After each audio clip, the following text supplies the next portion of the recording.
Hello and welcome to another episode of OPTO Sessions. Today, I'm delighted to be joined by Charlie Youakim, Executive Chairman and Co-Founder of Sezzle, the purpose-driven digital payments platform that pioneered interest-free buy now, pay later in North America.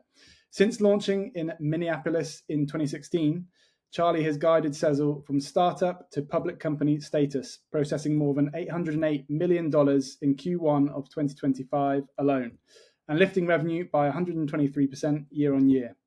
Today, we'll explore responsible credit, the path to profitability in Fintech, and why Charlie believes the next evolution of buy now, pay later is a full-service financial hub that helps consumers graduate from installments to prime credit. How's it going today, Charlie? It's going fantastic. Thanks for having me. I appreciate it. Yeah, no worries. Where are you calling from today, by the way? I'm in Puerto Rico. So once COVID hit for our company, everyone just started going everywhere. And I was a Minnesota native, but I never liked winters. so I was like, okay, if we're letting everyone move everywhere, maybe I should take part in this too. So I moved down to Puerto Rico. Oh, cool. So the team on there with you, they're spread out as well, remote? Yeah, we're basically a remote first culture. So we still have a headquarters or an office, I should say, in Minnesota, but we scaled it down. We increased the quality, scaled it down, but we really don't push. I leave it to management, like different managers across the team, to decide what they want to do with their teams in terms of an office or not. And most have decided to keep it remote, and it's gone really, really well for us. That's cool. Yeah. You hear various or mixed responses on it, but a lot of it, I suppose, depends on who's in your team and the team culture. And it obviously does work because a lot of companies exist today that operate underneath the same sort of remote culture. Totally. We love it. We love it. And I think when teams have problems or companies have problems, my personal opinion, I think it's because they just use it as an excuse on poor performance management. Yeah. And maybe not everyone is right from remote culture, but that too. It's about finding the people that are. That is interesting. And so, how big's the team now? We've got a little over 400 in the team. Wow. Yeah. That's crazy. Have you has that expanded a lot recently, or? Well, we've had comings and goings with the team size. I'm a startup guy by heart. I've founded 2 companies, and I honestly I love team sizes like that are sub 10. It's just fun. It's like this tight group of people. But I also like the challenge of adapting as the company's grown. I think for me, it's been kind of fun, all elements of the growth. But we grew up to about 580 employees at one point in 2021. Yeah. We were expanding to India, into Brazil, into Europe. And then I call it techpocalypse when everything kind of crashed. We missed a fundraising window. We had to make really hard calls, and those 3 expansionary regions were not even on a unit economic basis, they were not profitable. So we had to pull back. Yeah, okay. We went all the way down to 240 employees. Wow. On that pullback from 580, and then now back to 400. That's the only time I've ever had that happen in my career in starting companies, and I never want it to happen again. Yeah, that was a hard time for a lot of private companies, raising funding rounds and then having to scale it back once the market got hit. Exactly. But it's great to see you've come through that. The best survived. It's true. It's true. It is those pullbacks do pull back, and you can find out who has the wherewithal to get through it. Yeah. So I thought we could start just for people who don't know Sezzle. If you could just give a 1-minute origin story. What is Sezzle? How is it reshaping checkout? Sure. So buy now, pay later. The product we have is buy now, pay later. It's 4 interest-free payments of 25%. So basically, you find us on merchant websites. That's where we started, at least. On merchant websites, you might find a sweater like this for $100, and we would work with the merchant and get a little advertisement widget on their product page saying, or 4 interest-free payments of $25 with Sezzle. And that would change buying behavior on those merchants' websites, because the customer would be like, well, I'll just budget for this and come back later.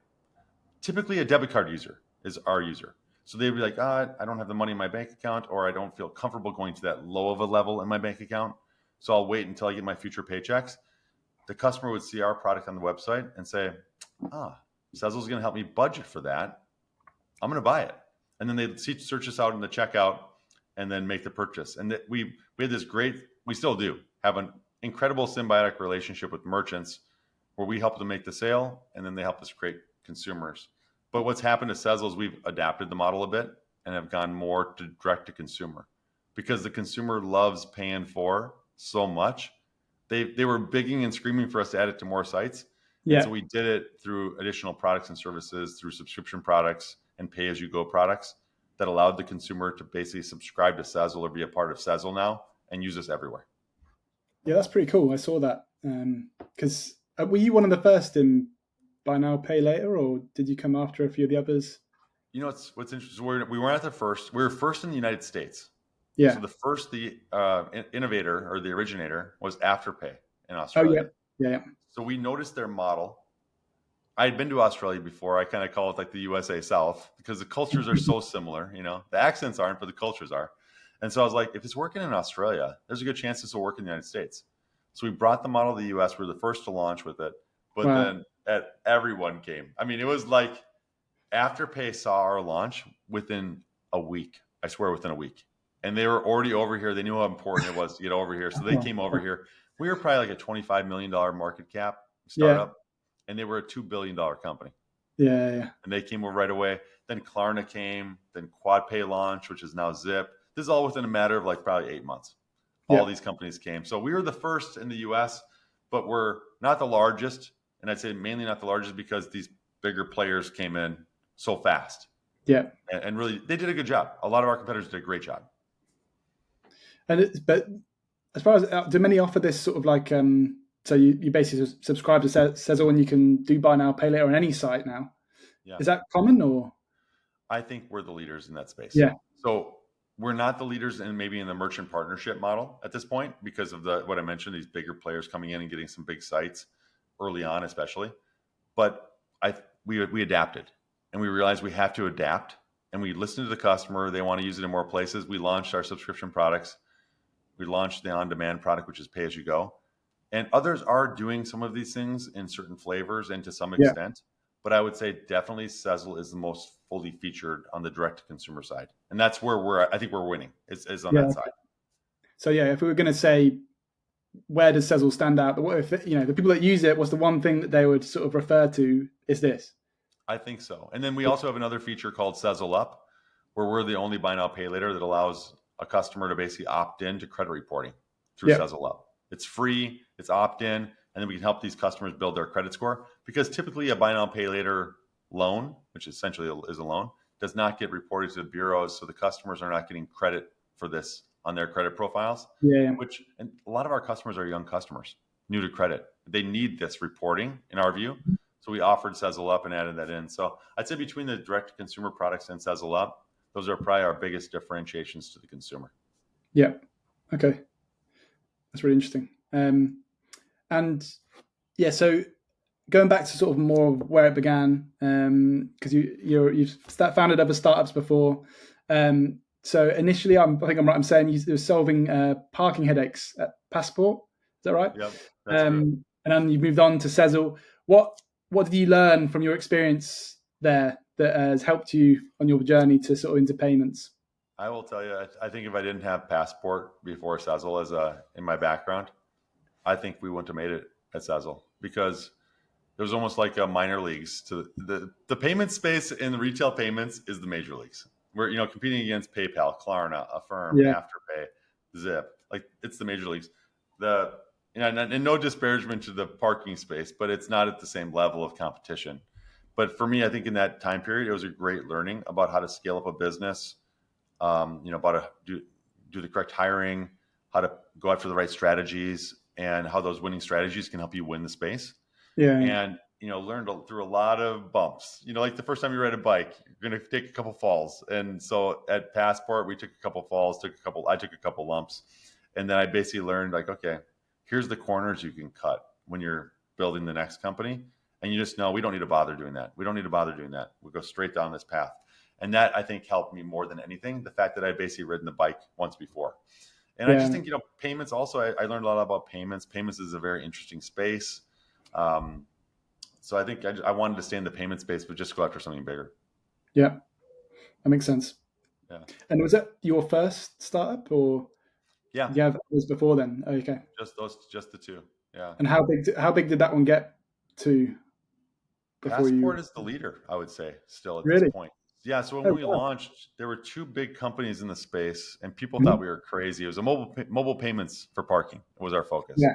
and Pay by Phone and Park Mobile were the leaders. They were like the Uber and the Lyft at that Yeah. time, and people were like, "You don't stand a chance launching against these guys."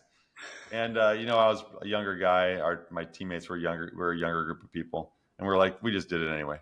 Yeah. And what I basically learned was, if you pick the right strategies and right approaches, and find the right niches, and listen to your customers, you can win. You can win, and we So did. is that the same again at Sezzle? Like, well, if you're going to pull away one thing that allows you to compete against the Goliaths in the industry, what is it? Is it Our listen team, to your customers? our team. I Yeah. think I think it all starts with excellent, Small really efficient high team. standards, high standards on hiring, and then really working hard to keep a great team together.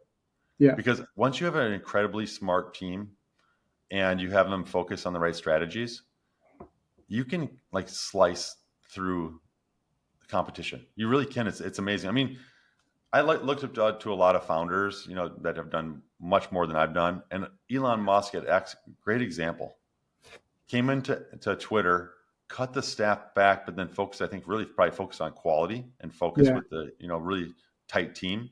And look what X.com has done in a short period of time. They've made a great platform with the Twitter-like platform, but they've also launched Grok. Like Yeah. pretty amazing. And Crazy. that and from a scale back team, we're like 80% scale back. Yeah. So I think for me, it's always been about the team. And then once you've got the team, you create the right strategies to find your niche in the space and then execute on that. And you can really just slice through butter just with that kind of a concept, even against some of the most incredible competition. Mhm. Yeah. Their size holds them back, obviously. Yeah. How do you find the right team? As well, a follow up question to that. How do you find these A-star players? Well, business is, a little bit of art, a little bit of science. I think early on, a lot of good gut instinct on who the right people were. But we also use a lot of data and have very high standards on data. Because, my view with hiring is the interviews are almost a crapshoot. You know, Someone who's it's like the 2x2. I always think of this 2x2. Good talker, good doer. If you had a good 2x2. Yeah. And the worst hire is the good talker, bad doer. Yeah. And if you just focus on interviews, there's a good chance you're going to get a lot of good talkers and bad doers, which is the worst quadrant. So what we try to do is we try to use data, just like you would for credit scoring. And so I know not everyone loves this type of approach, but what we do is we look back at transcripts from school, and we want to see that you were a performer in school, Oh, really? 3.8 Wow. GPA plus kind of stuff. Yeah. And then we also do IQ tests as people come in, and we want to see like top 10 percentile IQs. And I know people are excellent below those levels. Just like you can have a 650 credit score and be an awesome repair. But the data, at least my data in my head shows from my experiences, that your hit rates are way higher if you use Mhm. those two. And the reason I think those two are important to me, and it depends on the role, by the way, it depends on roles. But for a lot of like the creative class roles, these are important metrics, because if you have a high IQ, that's like your horsepower, right, of ability, and then your GPA is like the GSD, you get shit done. That you know how to get things done. And by the way, not just get things done or get things done that you like, because in school you probably had a lot of classes that you didn't even care about, but you're like, I Yeah. still got to get it done. And I think that Yeah. happens a lot in work. You'll get projects that you don't necessarily care about, but you All the still, time. Yeah. yeah, you still want to get the A. So I think between those two metrics, we've had really good success in building up a really like almost like an Ivy League of a team Yeah. level. And so that's been a really good one for us for hiring practices. And then we just have, I would say, also really strong performance management along the way. We make sure we hold people accountable. My view is always the best people want to work with the best people, and the Yeah. best people hate dragging anchors. Oh, And it's kind of our job as the senior management to make some of the tough calls sometimes, to make the high performers feel like we're protecting them for their mhm. really high work, and then reward people and make sure that they become big winners at good outcomes at the end too. Yeah. All that plays into a really good team building, I think. And what about the cultural side? Is that how do you take into account? sort of how they interact with others, and Oh, that's is that critically important? important too. Yeah, there's IQ and there's EQ. I think Mhm. EQ is really Yeah, important too, but EQ is very difficult to measure at the start. yeah, You have the interview, but it really comes down to when people are in the company and working with people. And we do say, like, we have our core values. So our core values are, and hopefully I remember every one of them because I don't talk about them all the time, but character and integrity, number one, base of the pyramid. Then we have be a great communicator, listen. And that means listening is half of communication, listening as well. Be driven to succeed. We want people to I kind of give the analogy of sports to business. Like, imagine you're playing tennis. Yeah, you want to win, right? That's where you're on the court. It's fun to win, but we're also not going to go and do a Tanya Harding and try to knock the person's knee out and hurt them. We just want to beat them. We want to out train them up and beat them. We have act like an owner as another core value. Really care about the company like an owner would, and then be fun to work with. yeah, And when I say about fun to work with, it's not like happy hours. And I would say, like, I love happy hours, but that's not what we're talking about here. We're talking about, like, when you're in meetings with people, you got a smile on your face because it's just fun to work with the other people yeah, on the team. No a-hole environment, people that yell, you're out. We've yeah, done that. You're not going to make it. And I think by doing all these kind of things, like having good performance management, having good core values that we stick to, it's really led to a good remote first culture too, which is kind of, people think you can't have that kind of environment in a remote first culture, but I think we do. yeah. That's awesome. Yeah. Well, thanks for that. That's good insight into that, and it's I know a lot of people are going to find that very interesting. Touching on there's a lot of things that a lot of people sort of know when they talk about companies, but doing it is hard, right? Like Yeah. doing it to the level you're talking about, and then that's where you get the actual gains from it. Just rolling back into the product again. You've rolled out Pay in 5, auto coupons, price checks, Money IQ tips. Which feature surprised you the most in the way shoppers actually use it? What's funny? It's Pay in 5, Yeah, which seems so silly, but the original buy now pay later product was Pay in 4. So 25% down at time of purchase, then budgeting 2 weeks, 4 weeks, 2 weeks, 4 weeks, 6 weeks. And someone in our team, I can't remember where, had the idea of maybe we should test Pay in 5 or look into it. And so we did a survey. The survey results were like jaw dropping. Customers really really. loved the idea of it. And we're like, okay, well, they're so strong. We have to test this. And we tested it, and consumers loved it. And I think it's just so silly, right? One more payment, but consumer behavior, you just never know. And sometimes you just got to put it out there. And so we did launch like a beta test of it, where we pulled it back now because we're just beta testing it. So plans are to probably put it back in the product here. We're just trying to figure out how to weave it back into the product right now. But that was, I'd say, a big win in terms of like a product adaptation that was really interesting and surprised me. Yeah. Do you have times when you ask your customers something, they strongly agree X, and then you release something and they sort of don't do what they said they might strongly agree to, if you see what I mean? Do you find that, or do you generally find that whenever you get that sort of really strong response, there is a product feature that is a product feature that they will want? Yeah, I think we had some of this stuff. We've had plenty of tests and partnerships that have not worked out. I think when I think back to that, like one of them was like credit reporting, credit building type stuff with a partner. And when we survey the customers, I think they call it preference falsification by customers. They say they think, yeah, I would do that. I would totally do that. So we're like, oh, that's going to work. And then we launched the product, and then no one basically took it up, at least through the partnership model. And so we had to pull it back because it's like, okay, no one's even doing this. So we've definitely had that, no doubt about it. So we take the surveys. We do like to do surveys. We do like to do A/B testing, but we definitely do take the surveys with a little bit of a grain of salt, because not every time a customer tells you that they want something, do they actually really want it or are Yeah. willing to do the work to do it. Yeah, that is interesting. And moving on to, because you've got so many things now that you released recently, Sezzle Balance, Express Checkout, new browser extension, all launched. I think while consumer confidence was a bit wobbly, um, which of those are you most excited about today? Browser extension, far and away. And the Wow. reason being is because this came from our head of product, Sarah Hill, in terms of her discussions. Like she had this comment, like, we need to meet customers where they are, not try to force them into our app. And so I think this browser extension does a great example of that. So we have some tests going on, right? There's small beta groups that have this already in our systems where you can get our Sezzle browser extension.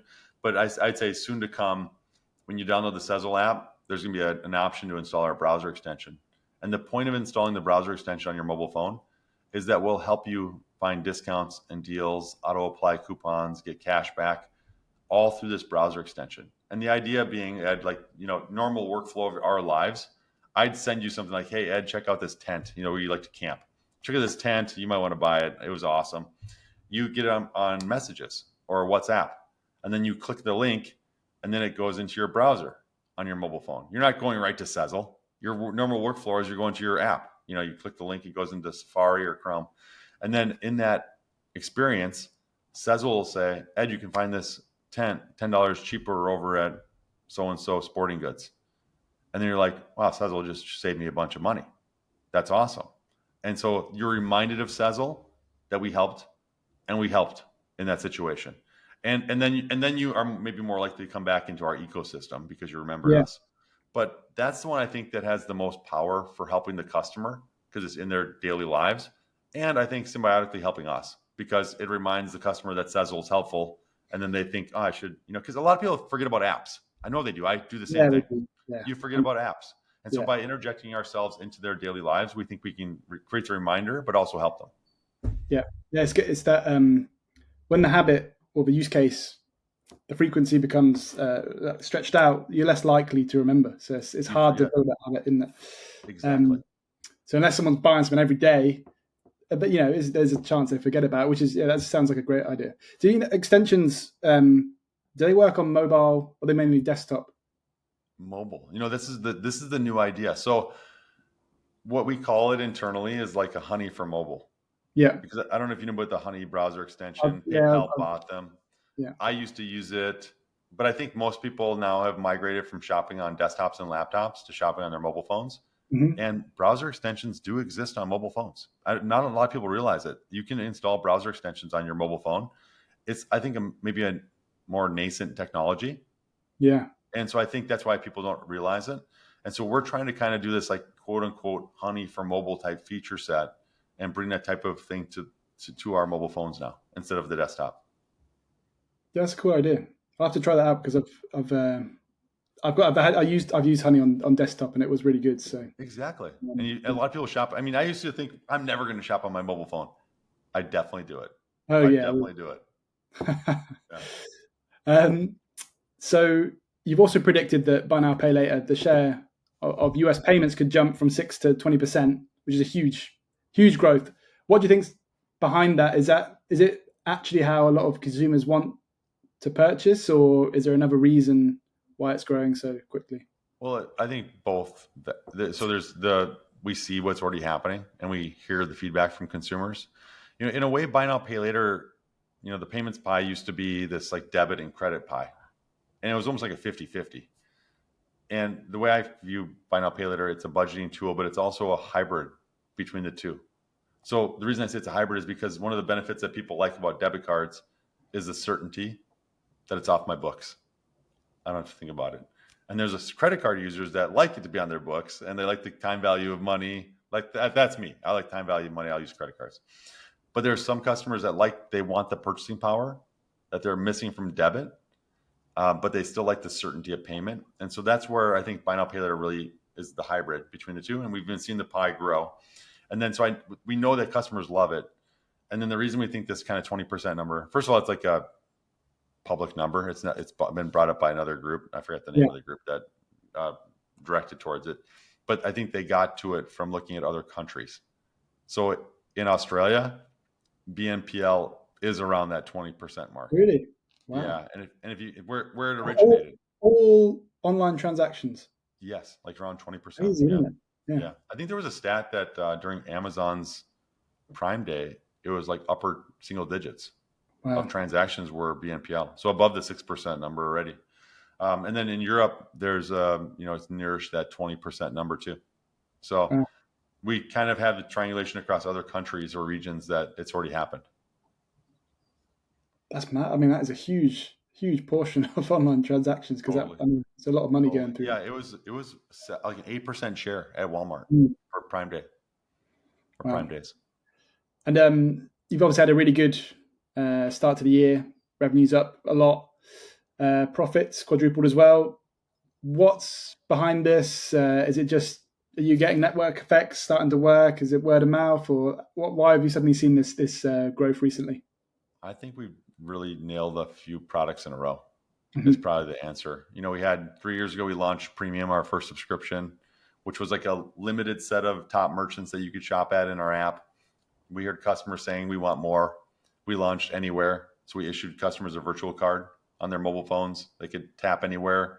And if they had availability, we could split it in 4. Customers loved it. And then this year, or just like 9 months ago, we launched On Demand. It's not named to the customer because it's not a product, a subscription product. It's just the ability to pay as you go.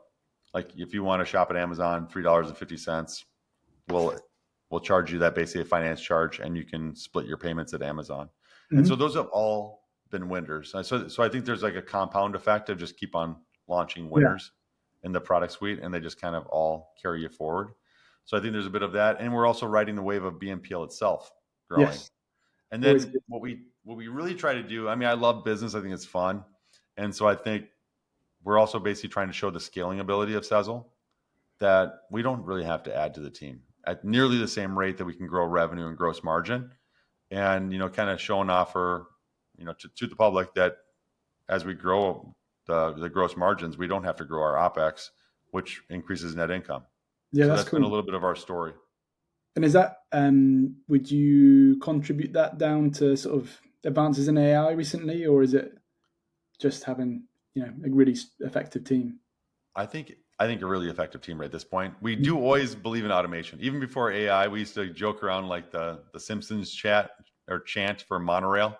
I don't know if you ever watched Simpsons, but monorail. We used to joke around that we had automate. We used to automate everything we could at Sezzle to try to keep our team tight. I wouldn't say we're there yet with AI. I'd say that's another advancement that's going to keep on helping us. We're starting. We have an AI team within Sezzle now, but it's new. It's like 6 months old. And so we're trying to inject AI into the company, just like we were injecting the automation with technology before. So I think more to come. And I think the goal is to keep on showing that you can do less with more. People have said you can launch billion-dollar companies with a team of 3 or 4 with AI. I agree. I think that I don't know if we're going to be the ones to launch the side project with 3 or 4 people on AI, but I think it definitely can multiply your efficiency, no doubt about it. And when you started, I just remembered a question I wanted to ask you earlier. How did you market the product? Like, how did you one, introduce this to people, this new concept, obviously, because it's relatively new at that point? Did people just immediately understand it? I mean, I suppose it's not that difficult to understand, but it's a new thing for them. And also, how did you get it in front of people? Was it just getting a few of the right merchants on board, and then it starts to go? How did you start that? Yeah, at the outset, it was through merchant partnerships. Mm-hmm. So getting merchants to advertise us on their site to change the buying behavior, home run. I mean, these were smaller merchants. We started with SMB merchants, really small merchants. Yeah. And they don't have the ability to do A/B testing. They're too small. They didn't need to A/B test. The moment they put Sezzle on their websites, they're like, wow, okay, this is working. So and they would go tell their friends, and their friends would reach out to us. Their competitors would see it, they'd reach out to us. So it grew really rapidly distribution-wise that way, because the customers saw it and picked it up, and it grew that way. Now, because of our direct-to-consumer products, we're also doing direct-to-consumer advertising in some channels. So, and that's also working. So we've adapted over time, which I think companies always need to do. And now we basically have both models. We have the merchant partnership model in play, still working. And now we have the direct-to-consumer model. So we have 2 funnels of customers into the systems. And it's in terms of the merchants, how big of an impact are we talking? And because obviously that's a huge benefit for them to just introduce a feature like this, and it increases sales at a certain percentage. But are we talking sort of 10% more? Wow. I mean, there were some merchants that we were doing like 40% of their sales. Oh my God, that's Yeah, crazy. early on. Like it depends on the merchant category, merchant type. I mean, but it can range from anywhere from like 2.5% of sales to like I said, the 40. But I'd say the Yeah. most of the time it's probably around this 10% to 15%. It's kind of like this sweet spot where we tend to find BNPL is like kind of that range Yeah. of share of checkout. And they pay a flat fee on, or is it a Yeah. percentage? Yeah. Well, it's both. So the pitch to the merchants at the outset was you're already paying your payment processor 3% plus 30 cents. Sezzle will charge you 6% plus 30 cents. And so the delta, it's inclusive of processing. So the delta is 3%. Yeah. And so the idea would be like, we're going to increase your sales. So if your margins are bigger than 6%, or probably greater than 10%, you don't want to be too Yeah. close, right? If you've got good margins, you want to add us because Yeah. we're going to drop more gross margin to your bottom line if you add us. And that was basically how we came out there and pitched it. And the blended average, like probably about last quarterly results, or maybe a couple away, was like a blended average like a 5% merchant fee rate. So it varies. Like it can go really low for big enterprise merchants, Yeah. but the standard rack rate in our industry is around 6% plus 30 cents to smaller merchants. Wow. Yeah. And how, just digging into the financial side of it, how are you able to offer all this cash as a loan? Do you have a relationship with a bank that sort of supports it? And Exactly. Yeah, we work with a hedge fund. Over our history, it's been hedge funds and banks. yeah. You work with basically both to kind of supply the funding into the business. And so our current rate is SOFR plus 6.75 right now, but we can Yeah. refinance it in October.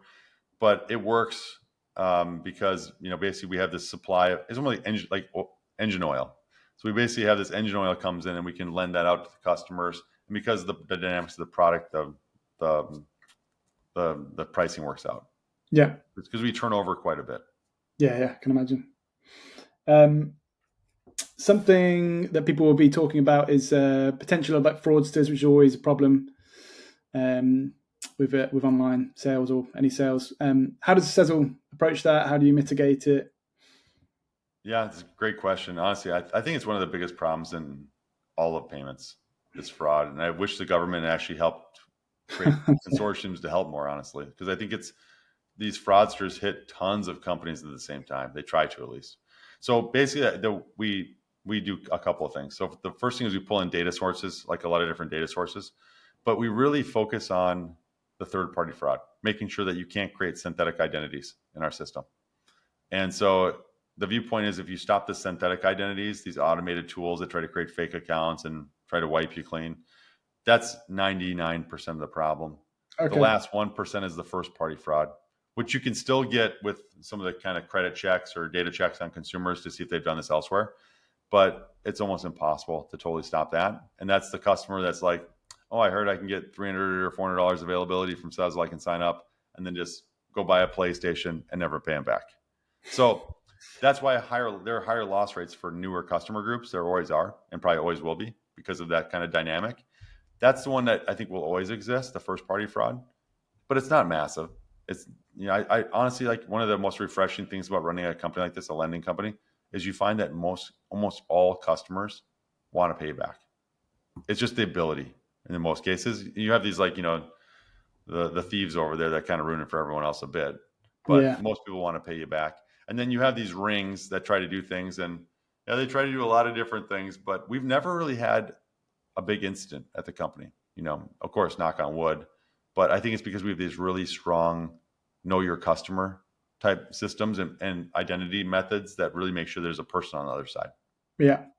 I find it, and because you get a lot of this in the crypto world as well. The level that some of these like criminals will go to set up all these like systems and strategies for fraud is just crazy. I'm just like, where are they doing this stuff and sitting down and making these plans? It's just find it crazy.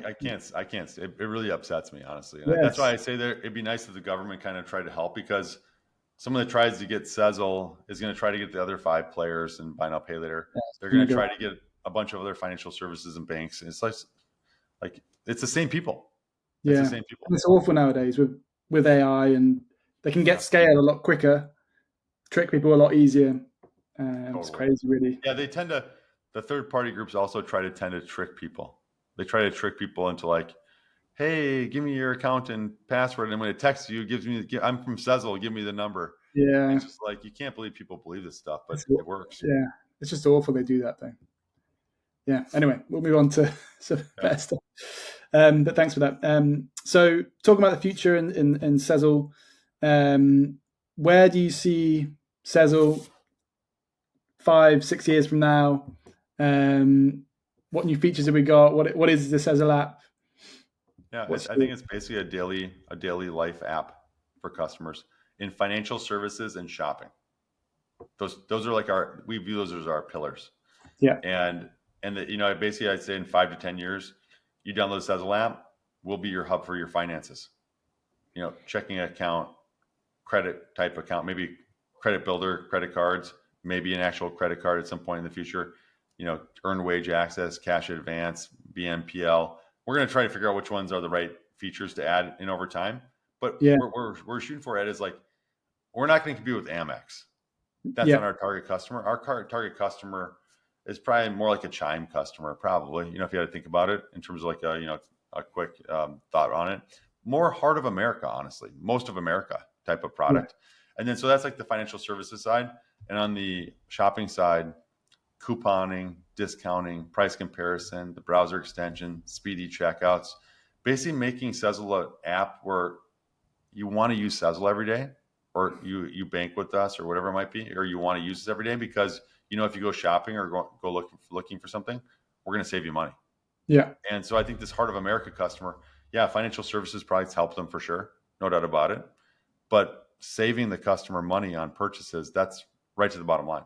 Yeah. And we're almost thinking about these Honey for Mobile features as not really like a moneymaker for the company, more of just like a slamming tons of value into the app so the customers want to be in the Sezzle app. That's the vision, making like a daily use app in the next 5 years. Mm-hmm. That's really interesting. Well, thanks very much, Charlie, for your time today. It's been great to go through Sezzle. I was going to ask you actually, in terms of regions, do you see any other like expansion into other regions? I would say never, but we did a little bit of that and we pulled back, and we like US and Canada. And I think right now what we're trying to focus on more is horizontal product expansion in US and Canada than regional expansion at the moment. And so I think that's why we think more like this. I hate the term, by the way. I'm trying to, like the super app approach of like making the app more and more and more powerful in terms of what it offers in the feature set, and just focusing on this region. That makes a lot of sense. Yeah. Well, yeah. Thanks again, Charlie. It was really, really nice to speak to you. Actually, I was going to just ask you before we wrap up. Do you have a finance or personal finance book or something like this that you recommend to others, or if it's not personal finance, maybe we'll step back a bit further into something more general. I'll tell you what. Yeah, Poor Charlie's Almanac. Okay. I love Charlie Munger. Like I've always loved his like his like dry humor, and he was great, wasn't he? He was great. So Poor Charlie, I probably read Poor Charlie's Almanac like 3 times in the last 3 years, just because he just kind of cracks me up. And people that follow us in the investing world and like listen to our conference calls, I do a lot of, at the end of the calls, I do some quotes from him. Yeah, he's quite funny. His attitude. Yeah. Cool. Thanks, Charlie. I really appreciate it. It's really wonderful to have the chance to speak to people like yourself. So thanks again. We appreciate it. And I'm sure everyone's going to love the show. Appreciate it, Ed. Thanks for having us. Thanks, Charlie. All right.